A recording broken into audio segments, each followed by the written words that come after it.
很多人以为打呼噜是胖，但真正的原因往往在你想不到的地方。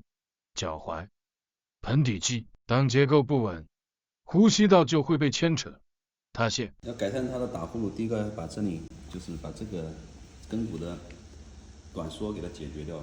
你怎么看出来短缩？现在？因为它是内翻的呀，它根骨是内翻的，内翻它会伴随短缩，短缩以后它那个力站的时候，它的力就在前足，前足受力的话，它的前表链都是会变得很紧，都会往下拽，一直会拽到头上。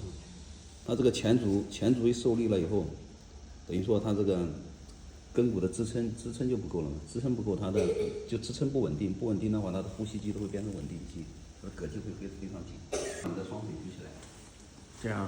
对，再举高，再举高一点，举过来。你可以用手给它撑住，把这腰这边撑住也可以。好，来，吸气吸5秒，哈气哈10秒，就这样吸，用鼻子吸气，嘴巴哈气，哈气的同时把盆底肌收紧，哈气，哈10、9、8、7、6、5、4、3、2、1，好。